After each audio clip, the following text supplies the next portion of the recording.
খবরের প্রথমেই সংবাদের শিরোনাম। আপনি দেখছেন আকাশ কথা চ্যানেল। খবর যদি আপনাদের ভালো লাগে অবশ্যই লাইক করবেন এবং চ্যানেলটিকে সাবস্ক্রাইব করবেন। হাল কাঁপানো ঠান্ডা আর নেই ঠিকই, তবে শীতের আমেজ হাওয়া হয়নি। ফেব্রুয়ারি চলে এলেও শীত বিদায় না হওয়ার খুশি। তাহলে কি গোটা মাঘ মাসটায় শীতের ভরপুর আমেজ থাকবে?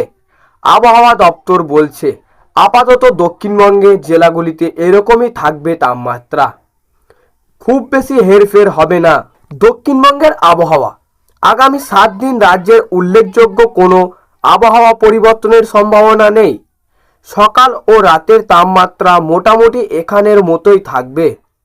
আগামী 7 দিন রাজ্যের বিভিন্ন জেলায় সর্বনিম্ন ও সর্বোচ্চ তাপমাত্রা বিশেষ হেরফের হবে না। তারপর অবশ্যই হাওয়া বদল হবে। ধীরে ধীরে বিদায় নেবে শীত। একাধিক পশ্চিমা ঝঞ্ঝার কারণে তাপমাত্রা ওঠানামা চলছে গত কয়েকদিন।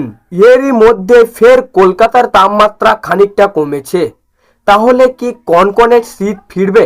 আপাতত উত্তরের হাওয়ার দাপট রাজ্য জুড়ে বজায় থাকলেও শীতের প্রত্যাবনার এই যাত্রায় হবে না। কলকাতার সর্বনিম্ন তাপমাত্রা 14 থেকে 16 ডিগ্রি সেলসিয়াসের আশেপাশে থাকবে।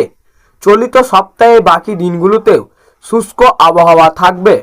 কলকাতা, হুগলি, উত্তর 24 পরগনা, দক্ষিণ 24 পরগনা, পূর্ব মেদিনীপুর, পশ্চিম মেদিনীপুর, ঝাড়গ্রাম, পুরুলিয়া, পূর্ব বর্ধমান, পশ্চিম বর্ধমান, বীরভূম, মুর্শিদাবাদ ও নদিয়ায় কোথাও বৃষ্টির সম্ভাবনা নেই। শীতের হালকা শিশিরানিতে মনোরম থাকবে আবহাওয়া। দক্ষিণবঙ্গের সব জেলাতেই কম বেশি কুয়াশা থাকবে। এরই মধ্যে দক্ষিণ 24 পরগনা, পশ্চিম বর্ধমান, পূর্ব মেদিনীপুরের মতো জেলাগুলিতে বেশি কুয়াশা পড়বে। এক নজরে উত্তরের আবহাওয়া। উত্তরের জলপাইগুড়ি, কোচবিহার, দার্জিলিংয়ের মতো জেলাগুলিতে কুয়াশার কারণে এই সমস্ত জেলায় দৃশ্যমানতা 50 মিটার নেমে যেতে পারে। জারি হয়েছে সতর্কতা।